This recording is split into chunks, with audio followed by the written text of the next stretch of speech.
प्यारे बच्चों, इंग्लिश वाले सर की क्लास में आपका वेलकम है। आज हम पढ़ेंगे 12th क्लास के लिए कंजंक्शन ट्रिक के साथ। सिंथेसिस और क्लोजेज को हम ट्रिक के साथ पढ़ा चुके हैं। तुम तो नंबर लूटे जाओ, मैं हूं ना।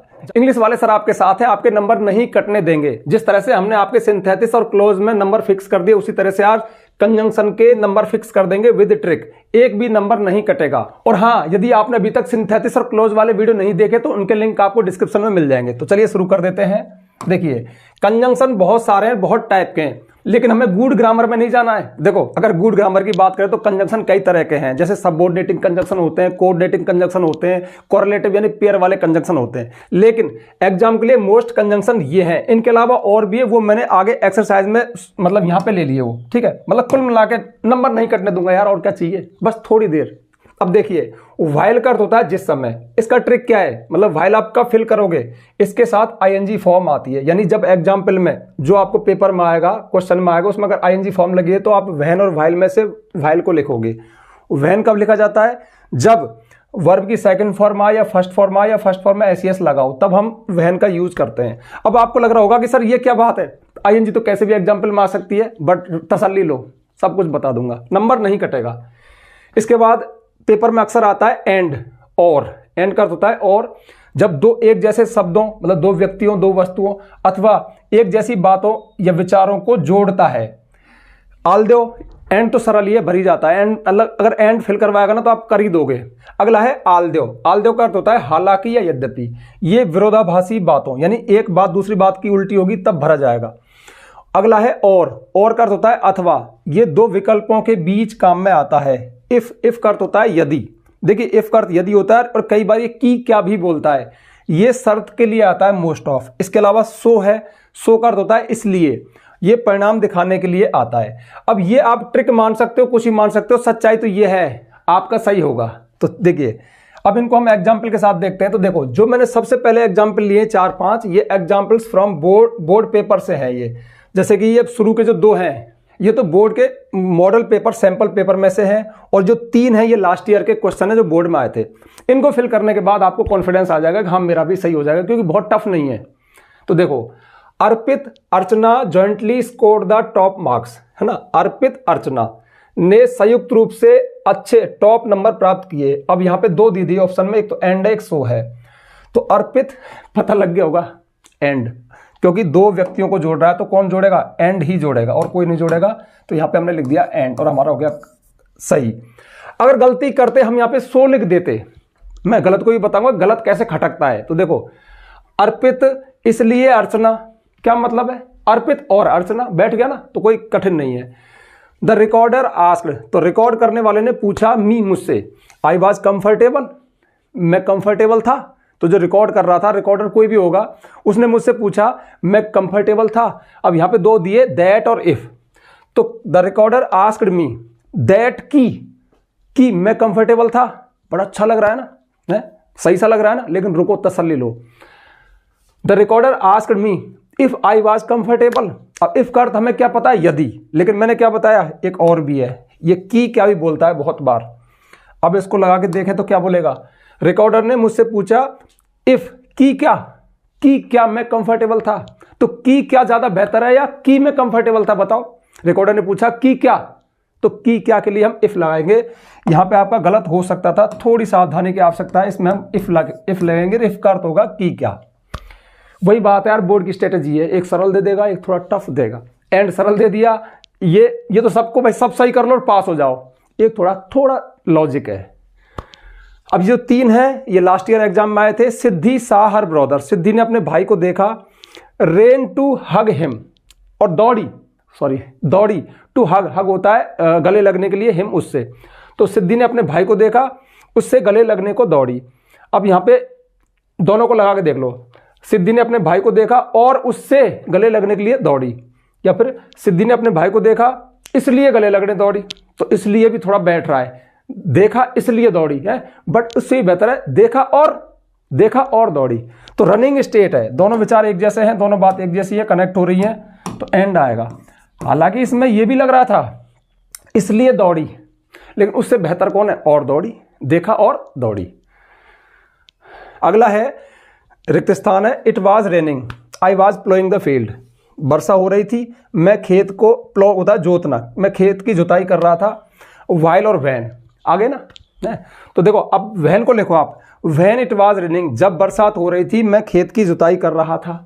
बैठ रहा है, लेकिन नियम क्या आ गया, क्या बताया था, ये देखो इधर, वाइल जिस समय, इसके साथ आईएनजी फॉर्म आती है इस वाले एग्जाम्पल में। तो देखो, तो यहाँ पे रेनिंग और अगले वाले में भी है, उसको छोड़ो, आप तो इस सेंटेंस में लगा रहे हो ना, रेनिंग आईएनजी फॉर्म आ रही है तो क्या लगाएंगे, वाइल, और वाइल का अर्थ क्या होता है, जिस समय।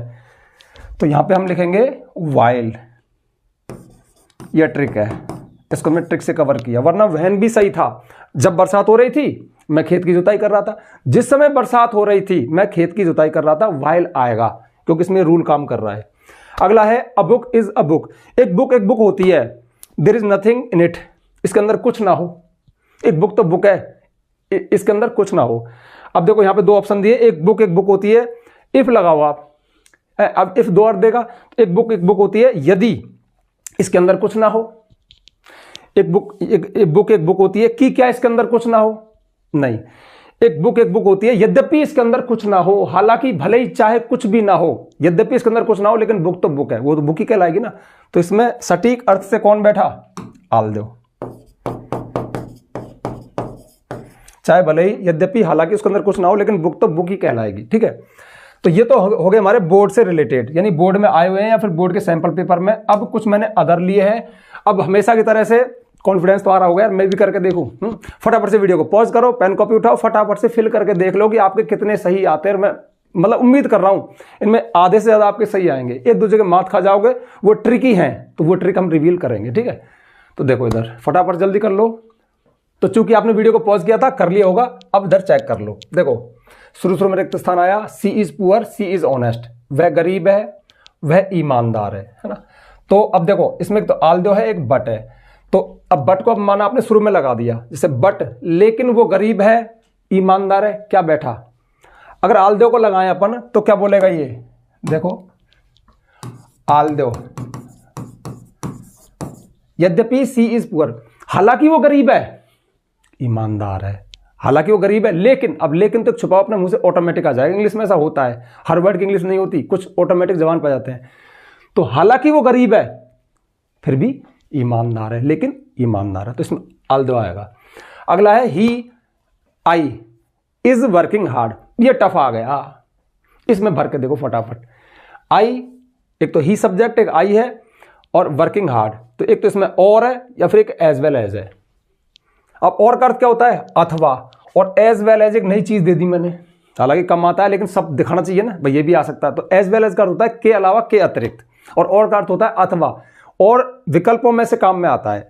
तो माना आपने और लगाया, ही वह, और अथवा मैं, वह अथवा मैं इज वर्किंग हार्ड, कठोर परिश्रम कर रहा है, क्या बैठा, नहीं बैठा। अगर मैंने लगाया एज वेल एज जो कि सही है, तो फिर ये देखो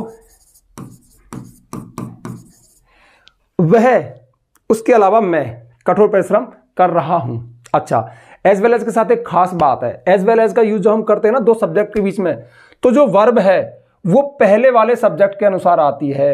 अब आई के अनुसार तो एम आना चाहिए था ना, वह अथवा मैं, आई एम वर्किंग हार्ड। लेकिन इसमें एक रूल काम करता है कि एज वेल एज जो एक कंजंक्शन है, उसमें पहले वाले सब्जेक्ट के लिए जो वर्ब है वो आएगी। तो ही के साथ क्या आता है, इज आता है, ना कि एम। बस ये थोड़ा लॉजिक है।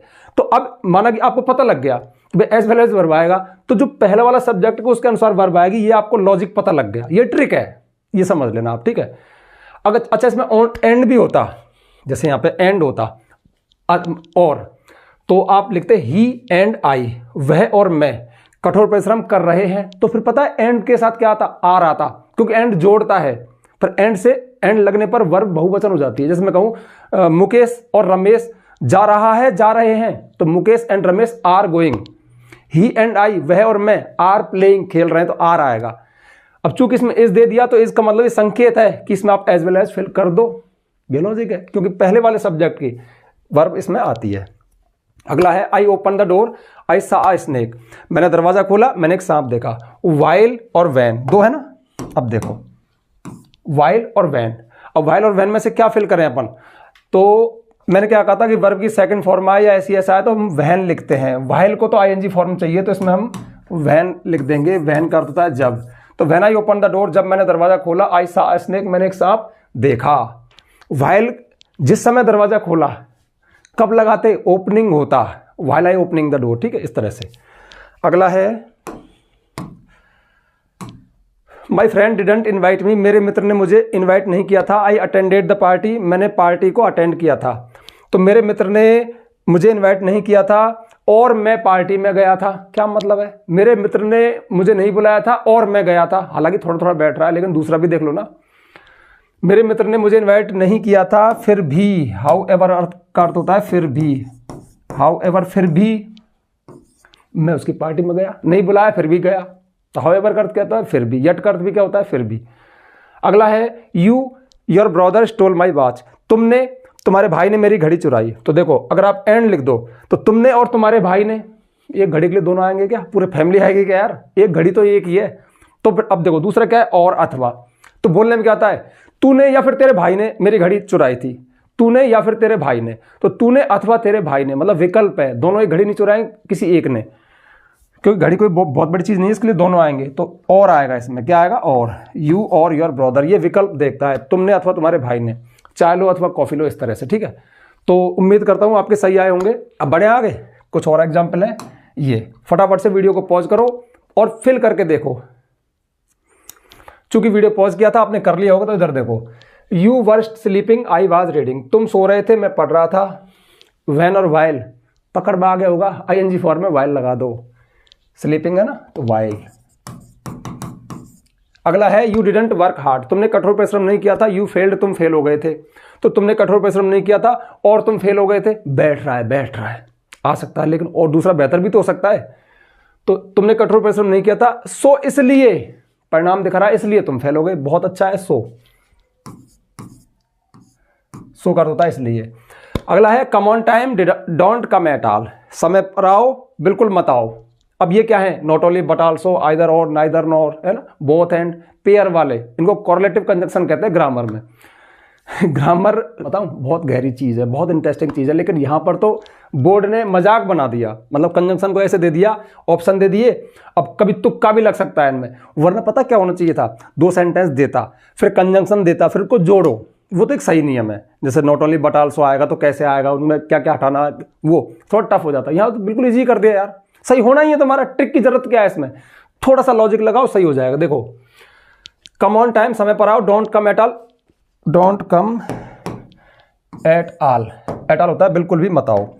अब माना आपने इसमें गलत फिल कर दिया और इसमें गलत है नॉट ओनली बट आल्सो, ना केवल समय पर आओ बल्कि बिल्कुल भी मत आओ, ना केवल समय पर आओ बल्कि बिल्कुल मत आओ, क्या बेहूदी बात है।